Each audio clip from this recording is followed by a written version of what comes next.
मित्रों, विंध्य कल्पना चैनल में आपका स्वागत है। अभी हम गीता के अध्याय 3 कर्म योग पर हैं। कर्म योग का जीवन में कितना बड़ा महत्व है, यह श्री कृष्ण ने अर्जुन को समझाया है।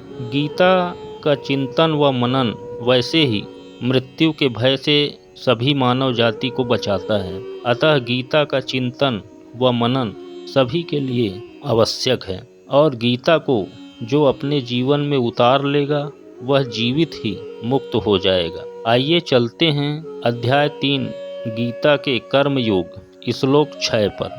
कर्मेंद्रियाणि संयम्य या आस्ते मनसा स्मरन् इंद्रियार्थान विमूढ़ात्मा मिथ्याचारः स उच्यते।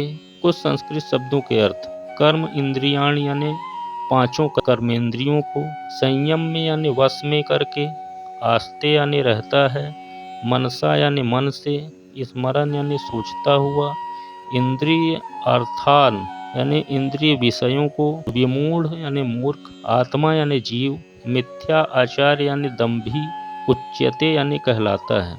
अर्थात श्री कृष्ण अर्जुन से कहते हैं, जो कर्मेंद्रियों को वश में करता है किंतु जिसका मन इंद्रिय विषयों का चिंतन करता रहता है, वह निश्चित रूप से स्वयं को धोखा देता है और मिथ्याचारी कहलाता है। इस श्लोक का यही अर्थ है और थोड़ा समझते हैं। ऐसे अनेक मिथ्याचारी व्यक्ति होते हैं जो कृष्ण भावनामृत में कार्य तो नहीं करते किंतु ध्यान का दिखावा करते हैं, जबकि वास्तव में वे मन में इंद्रिय भोग का चिंतन करते रहते हैं। ऐसे लोग अपने अबोध शिष्यों को बहकाने के लिए शुष्क दर्शन के विषय में भी व्याख्यान दे सकते हैं, किंतु इस श्लोक के अनुसार वे सबसे बड़े मूर्ख हैं। इंद्रिय सुख के लिए किसी भी आश्रय में रहकर कर्म किया जा सकता है, किंतु यदि उस विशिष्ट पद का उपयोग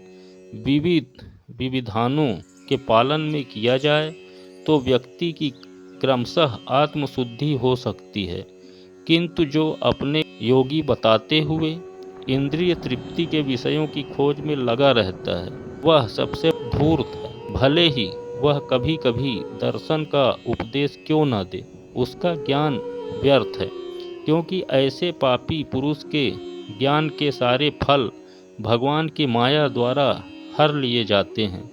ऐसे धूर्त का चित्त सदैव अशुद्ध रहता है, अतएव उसके यौगिक ध्यान का कोई अर्थ नहीं होता।